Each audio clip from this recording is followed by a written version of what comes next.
Welcome to 3 news. నేను సుధా. బులెటిన్ల ముందుగా headlines. చీనా railway వంతెనను ప్రారంభిస్తున్న ప్రధాని నరేంద్ర మోడీ.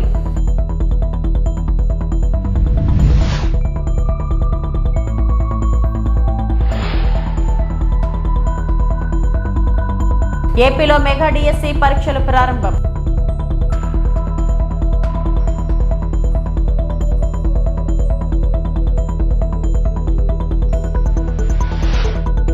డిఎస్సి పరీక్షల అభ్యర్థులందరికీ ఆల్ ది బెస్ట్ చెప్పిన రామ్మోహన్ నాయుడు కింజరాపు.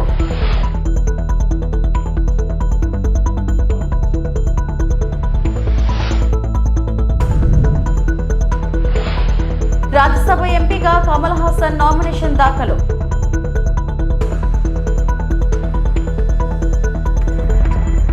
ప్రపంచంలోనే అత్యంత ఎత్తైన రైల్వే ఆర్చ్ వంతెన అయిన చీనా వంతెనను ప్రధాని మోడీ ప్రారంభించారు.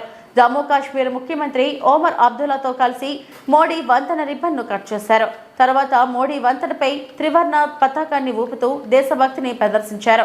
పహల్గామ్ ఉగ్రవాద దాడి తర్వాత ప్రధాని మోడీ తొలిసారిగా కాశ్మీర్ను సందర్శించారు. देख रहे हैं कि यहाँ प्रधानमंत्री नरेंद्र मोदी अब कर चुके हैं और यहाँ भी ये जो पुल है इसकी खासियत की अगर बात की जाए तो ये पुल भी करीब 213 किलोमीटर प्रति घंटे की रफ्तार से अगर जो हवाएं चलती हैं उनको सहने के लिए भी सक्षम है।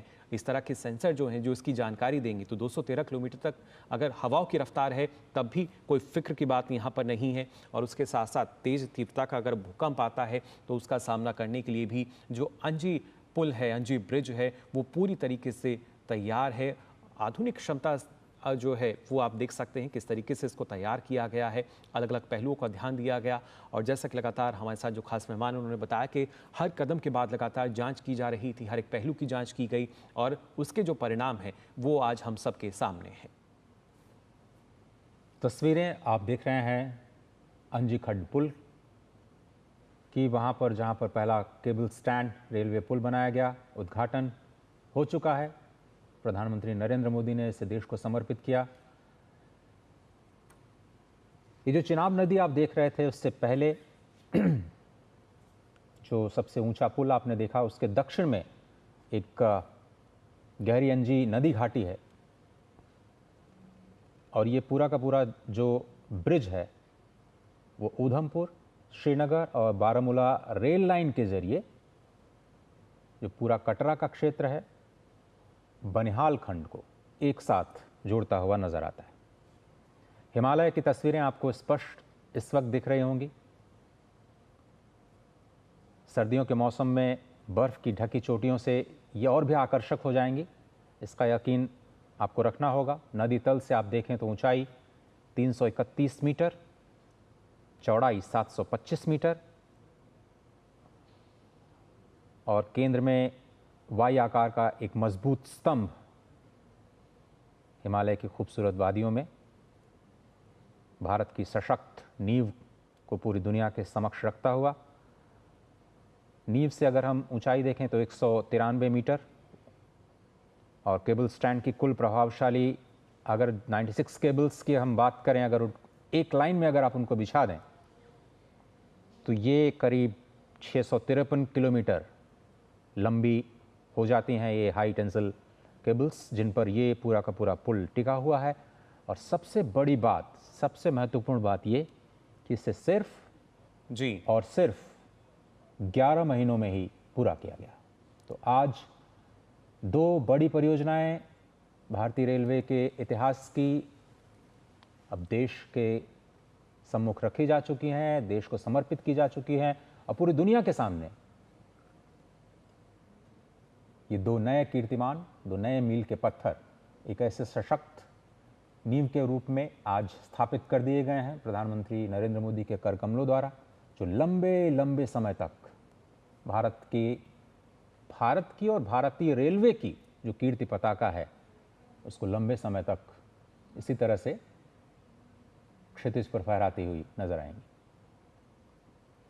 इन तस्वीरों में आप देख सकते हैं एनजी ब्रिज को, जिसका उद्घाटन किया प्रधानमंत्री नरेंद्र ఏపీలో మెగా డిఎస్సి పరీక్షలు ప్రారంభమయ్యాయి. పరీక్షా కేంద్రంలోకి ఉదయం విడతలో 9 గంటల వరకు అభ్యర్థులను అనుమతించారు. 9:30 గంటల నుండి 12 గంటల వరకు ఎగ్జామ్ ఉండనుంది. ఈ నెల 30 వరకు పరీక్షలు కొనసాగనున్నాయి. ఏపీలో 137, తెలంగాణ, కర్ణాటక, తమిళనాడు, ఒడిశా రాష్ట్రాల్లో 17 పరీక్షా కేంద్రాలను ఏర్పాటు చేశారు. మెగా డిఎస్సిలో 16,347 ఉపాధ్యాయ పోస్టులకు 3,36,305 మంది అభ్యర్థులు 5,77,675 దరఖాస్తులు సమర్పించారు. మధ్యాహ్నం విడతలో 2 గంటలకు అభ్యర్థులను కేంద్రంలోకి అనుమతించనున్నారు. 2:30 గంటల నుండి 5 గంటల వరకు పరీక్షలు నిర్వహించనున్నారు. మరోవైపు డిఎస్సి అభ్యర్థులందరికీ సీఎం చంద్రబాబు, మంత్రి నారా లోకేష్ శుభాకాంక్షలు తెలియజేశారు.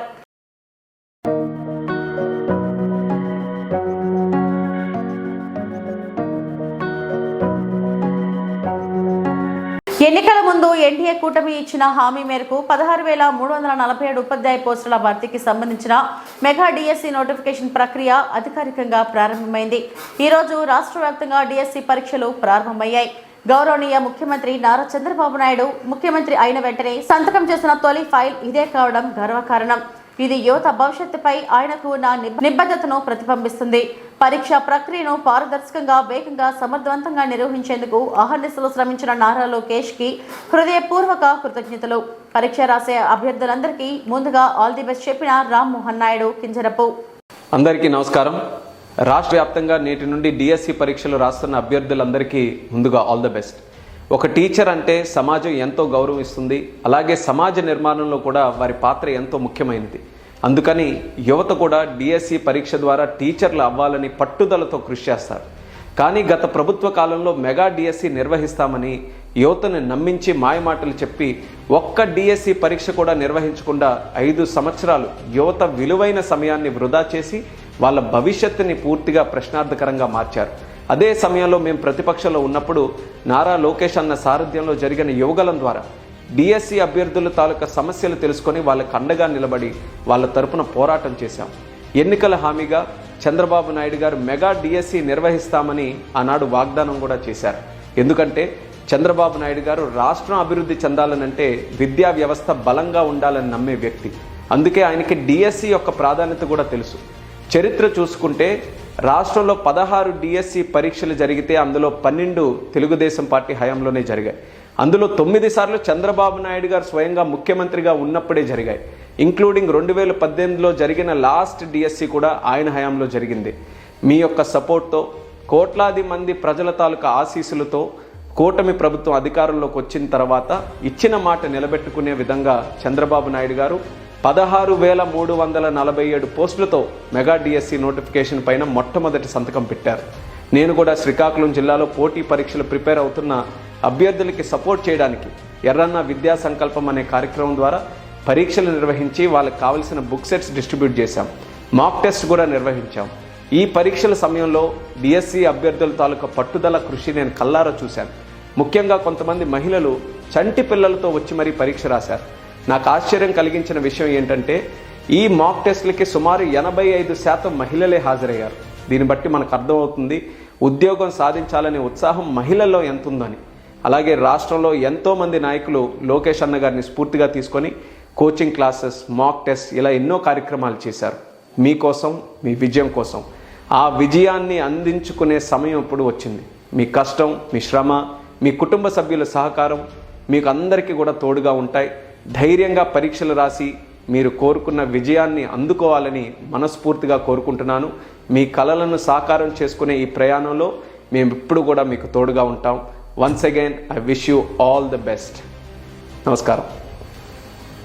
రాష్ట్రంలో 7 మార్కెట్ యార్డుల ద్వారా హెచ్డి బర్లీ పొగాకు కొనుగోలు చేయాలని ప్రభుత్వం నిర్ణయించిందని వ్యవసాయ శాఖ మంత్రి శ్రీ కింజరాపు అచ్చెన్నాయుడు అన్నారు. కంపెనీలు కొనగా మిగిలిన ఉత్పత్తి ప్రభుత్వం కొంటుంది. ఉమ్మడి గుంటూరు, ప్రకాశం జిల్లాలోని పర్చూరు, ఇంకొల్లు, మార్టూరు, పెద్దినందిపాడు, ప్రతిపాడు, చిలకలూరిపేట, మద్దిపాడు యార్డుల ద్వారా శుక్రవారం నుంచే సేకరణ ప్రారంభించనున్నారు. హెచ్డి బర్లీ పొగాకును ఐటీసీ, జీపీఎస్ సంస్థలు కలిపి 25 మిలియన్ కిలోలు, చిన్న కంపెనీలు 20 మిలియన్ కిలోలు చొప్పున కొనాలి. 2, 3 గ్రేడ్ల రకాలు కొనేలా కంపెనీలతో మాట్లాడాలి. ప్రధాన రకాన్ని క్వింటాల్కు 12,000కు తగ్గకుండా సేకరించాలి. గత సంవత్సరం దాదాపుగా 45-50 మిలియన్ కేజీలు పంట వచ్చింది. గత సంవత్సరం ధర కూడా విపరీతంగా రావటం వల్ల రైతులందరూ కూడా మొగ్గు చూపి అందరూ ఈ నల్లబల్లి వేయటం వల్ల ఈ సంవత్సరం దాదాపుగా 85 మిలియన్ కేజీలు నల్లబల్లి ఉత్పత్తి అయింది. ఒకేసారి 2-3 వంతులు ఏదైతే ప్రొడక్షన్ పెరగడం వల్ల కంపెనీలన్నీ కూడా కొనడానికి చొరవ చూపలేదు. మేము మళ్ళీ గత నెలలో రైతుల దగ్గరికే వెళ్ళి పొలాల్లో స్టాక్ అంతా చూసి కంపెనీలో ఏ విధంగా ఇది సేల్స్ చేస్తున్నారో చూసి ఒక సమావేశం పెట్టి స్పష్టంగా మేము మళ్ళీ కంపెనీలకు అన్నింటికి కూడా ఆదేశాలు ఇచ్చినా సరే కొనుగోళ్లు చాలా మందకొడిగా సాగుతున్నాయి.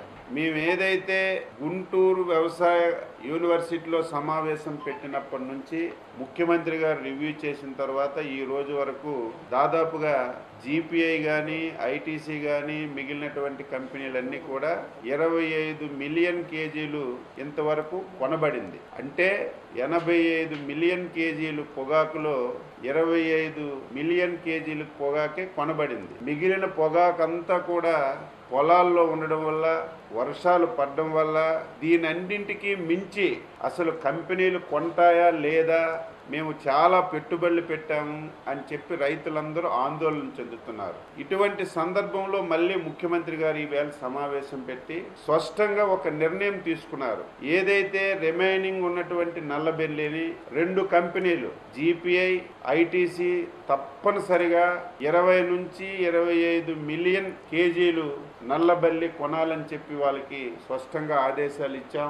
వాళ్ళ నుంచి కూడా సానుకూలంగా మేము ఈసారి కొంటామని చెప్పి సమాచారం ఇచ్చారు. దీంతో పాటుగా అనేక చిన్న కంపెనీలు ఉన్నాయి. ఈ కంపెనీలన్నింటికి 20 మిలియన్ కేజీలు పొగాకు కొంటామని వాళ్ళు కూడా చెప్పారు.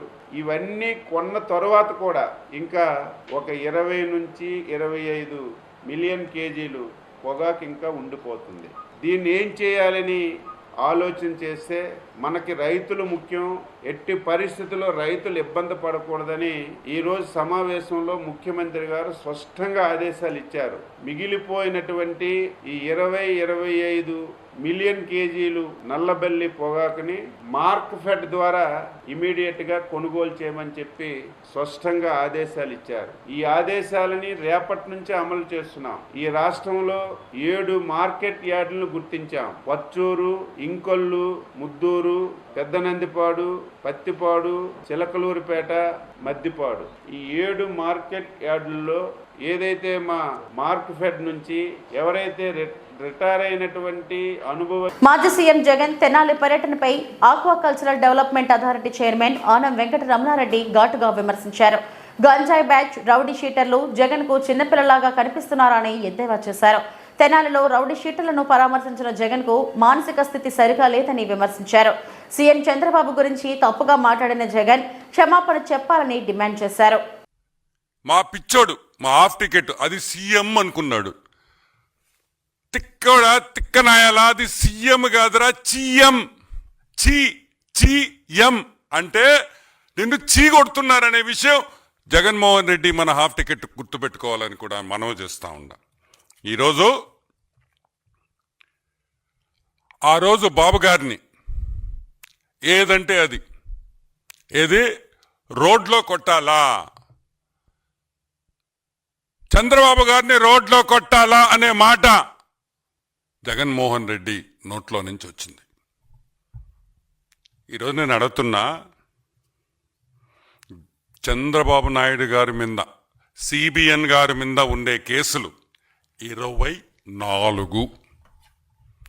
ఆ 24 కేసుల్లో 22 కేసులు నువ్వే పెట్టావు. నువ్వో మీ తండ్రి గారో ఎవరో మీరిద్దరే పెట్టారు. దాంట్లో 2 కేసులు మామూలు కేసులు, మిగతా అన్నీ కావాలని పెట్టిన కేసులు అనే విషయం నీకు బాగా తెలుసు. ఇంకోటి కూడా చెప్తున్నాం, చెప్పుతో కొట్టాలా? డెఫినెట్గా కొట్టాలి. నిన్ను ఎందుకు కొట్టాలంటే నువ్వు చేసిన తప్పులకి, నువ్వు చేసిన దొంగతనాలకి శిక్ష పడకుండా తప్పించుకుంటున్నావు కాబట్టి, నువ్వు ఒక ద్రోహివి కాబట్టి, నువ్వు ఒక దొంగవ కాబట్టి నీతో పాటు మంచోళ్ళు ఉంటారా? ఎట్లుంటారు? నీ సీఎంఓ, నువ్వు సీఎంగా ఉన్నప్పుడు సీఎంఓలో ఉండే వాళ్ళందరూ దొంగలే, నీ మంత్రులందరూ దొంగలే, నీ చుట్టూ ఉన్న బ్యాచ్ అంతా దొంగ బ్యాచే, నీకుండే మెయిన్ కార్యకర్తలు సగం మంది ఇటువంటి వాళ్ళే, మంచోడు ఎవడు నీతో ఉండడు. కాబట్టి జగన్మోహన్ రెడ్డి చంద్రబాబు నాయుడు గారికి క్షమాపణ చెప్పాలి,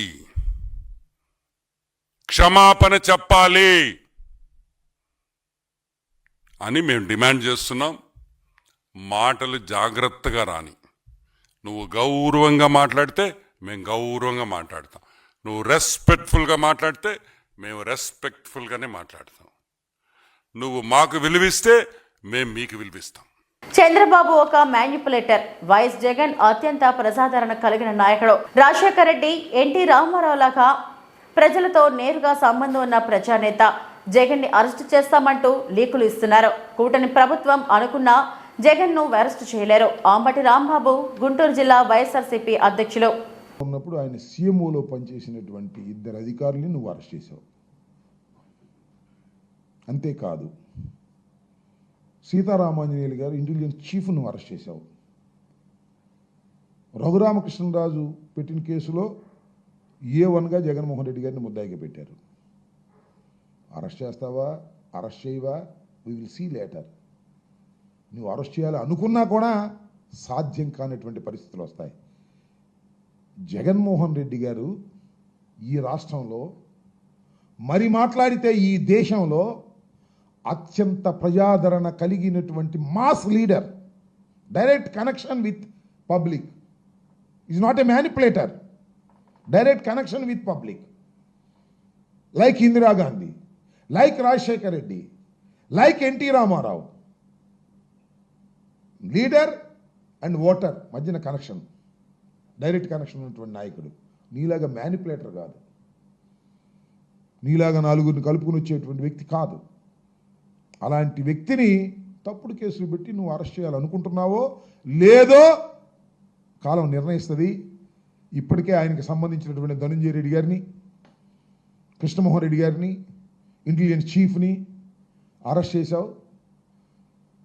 అరెస్ట్ చేసిన తర్వాత ఏం చేస్తావు చూద్దాం. ఇవన్నీ లీకులు ఇచ్చి, చంద్రబాబు లీకులు ఇవ్వడం అలవాటే కదా. ఇవాళ కూడా ఆ హోమ్ సెక్రటరీకి ఆయన క్షమాపణ చెప్పే లీకులు ఇస్తుంటాడు.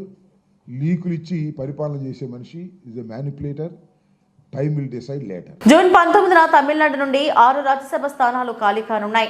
డిఎంకే, ఏఐఏడీఎంకే మిత్రపక్షాలు నామినేషన్లు దాఖలు చేయడంతో రాజకీయ కార్యకలాపాలు ఊపందుకున్నాయి. డిఎంకే విల్సన్, సల్మా శివలింగలను బరిలోకి దింపగా ఎంఎన్ఎం కమల్ హాసన్ కూటమిలో భాగంగా బరిలోకి దిగుతున్నారు. ఏఐఏడీఎంకే ఇనుపుతురై ధన్పాల్ నామినేషన్లు దాఖలు చేసింది. ఈ రోజు చెన్నైలో నామినేషన్లు దాఖలు చేశారు. సీఎం స్టాలిన్, ఎల్ఓపి, ఈపీఎస్ హాజరయ్యారు.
ముస్లిం సోదరులకు బక్రీద్ శుభాకాంక్షలు తెలిపిన టీడీపీ పార్టీ రాష్ట్ర కార్యనిర్వాహక కార్యదర్శి ఆదిగుడిసే కృష్ణమ్మ.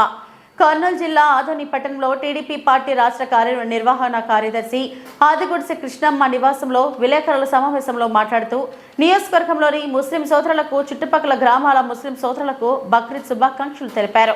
ఈ సందర్భంగా ఆమె మాట్లాడుతూ ముస్లిం మత పెద్దలు సోదరులు బక్రీద్ పండుగ కుటుంబ సభ్యులతో బంధువులతో సంతోషంగా జరుపుకోవాలని ఆమె చెప్పారు. అందరూ ప్రశాంత వాతావరణంలో పండుగలు జరుపుకోవాలని అన్నారు.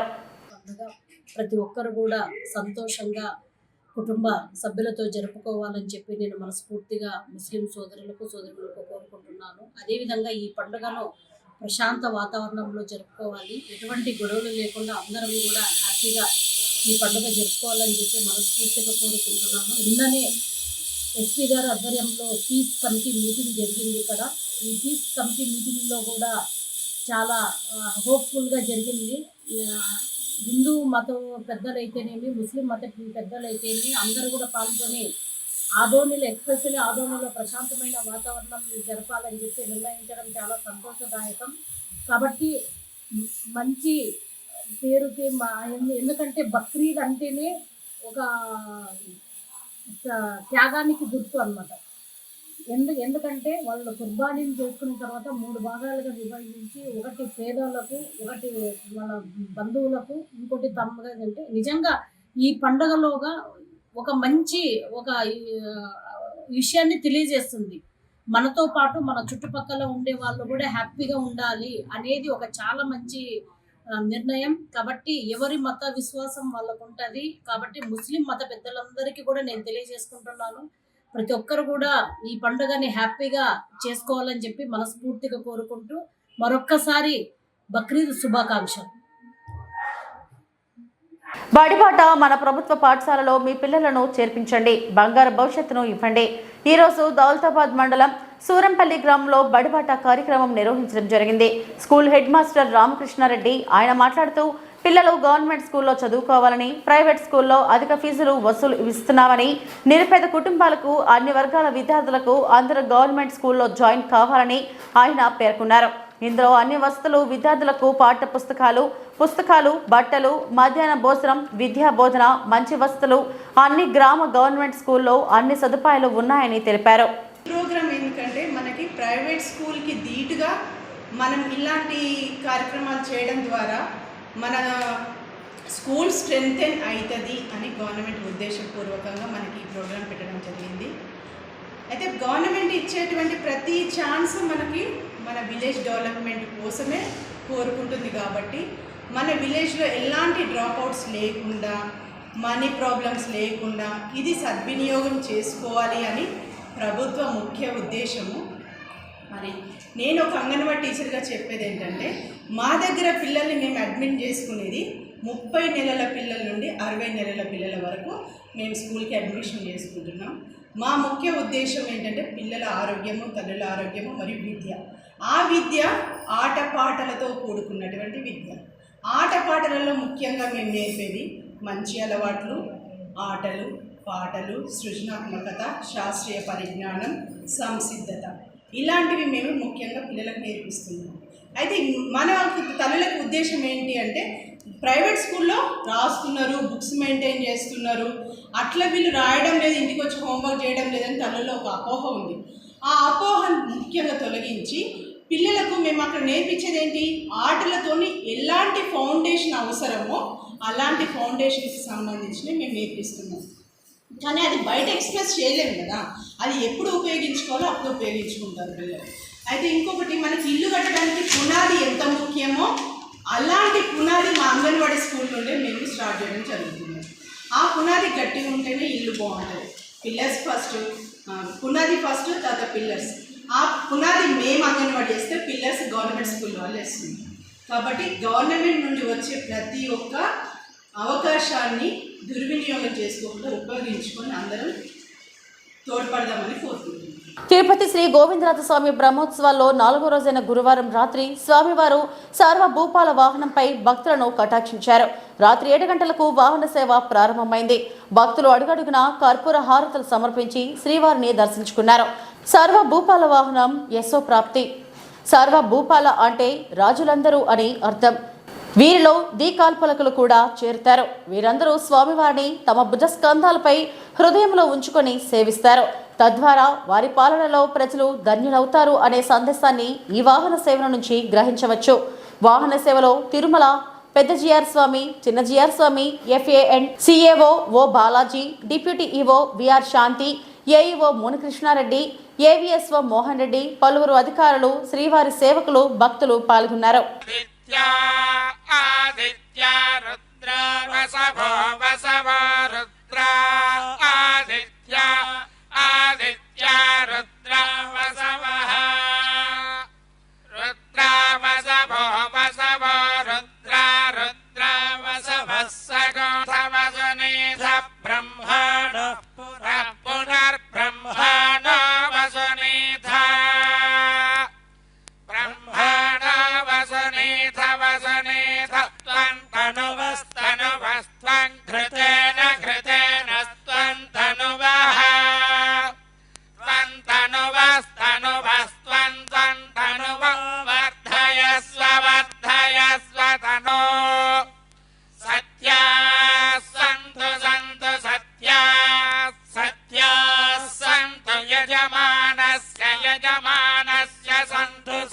ఇవి ఇప్పటివరకు నా బులెటిన్ అప్డేట్స్. నమస్తే.